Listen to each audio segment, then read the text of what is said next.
أعوذ بالله من الشيطان الرجيم.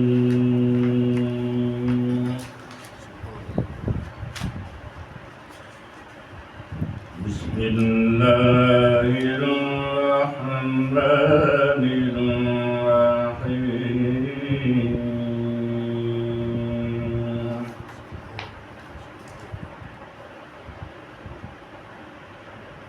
يا بني إسرائيل اذكروا نعمتي التي أنعمت عليكم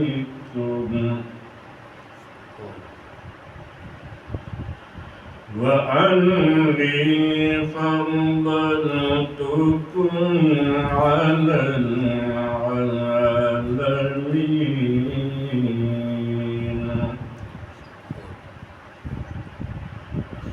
واتقوا يوما لا تجزي نفس عن نفس شيئا ولا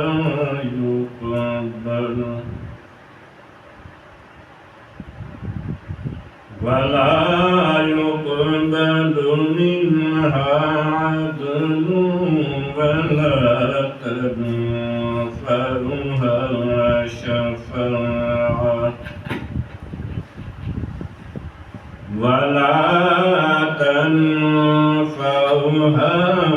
شفاعة ولا هم ينصرون.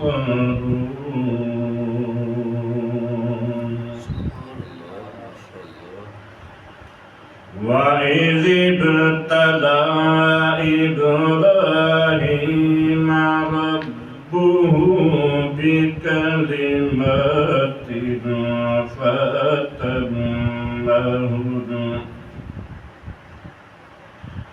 قال إني جاعلك للناس إماما. قال ومن ذريتي قال لا ينال أهد الظالمين.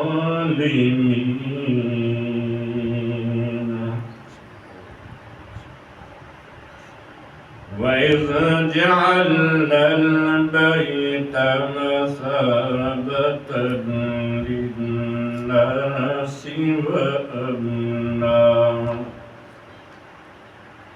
واتخذوا من مقام إبراهيم مصلى وعهدنا إلى إبراهيم وإسماعيل أن طهر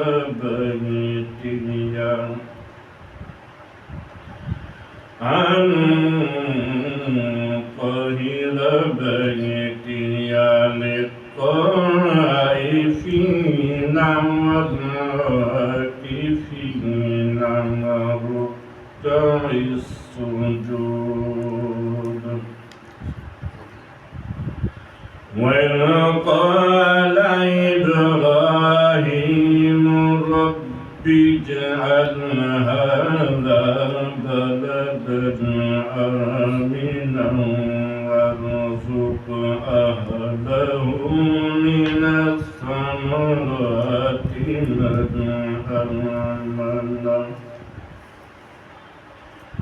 من آمن بالله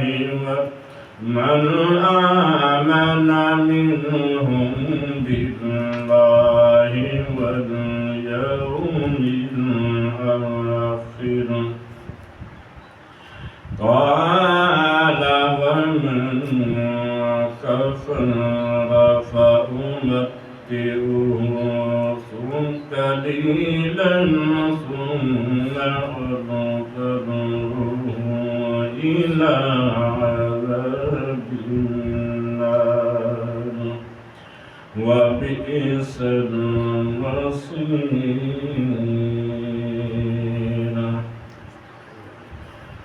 وإذ يرفع إبراهيم القواعد من البيت وإسماعيل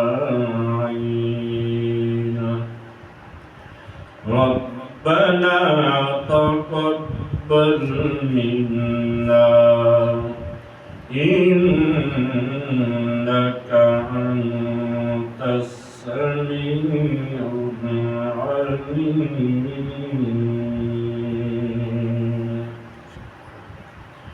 ربنا واجعلنا مسلمين لك ومن ذريتنا أمة مسلمة لك وأرنا مناسكنا وتب علينا إنك أنت التواب الرحيم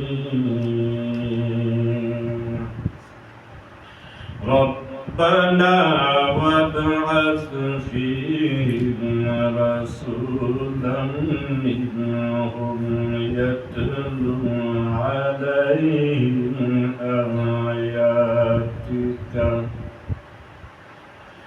يتلو عليهم آياتك ويعلمهم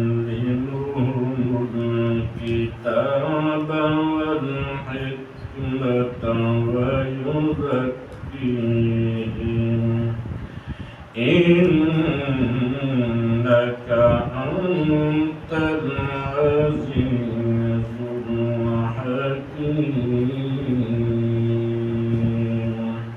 آمنت بالله صدق الله العظيم وبلغنا رسوله النبي الكريم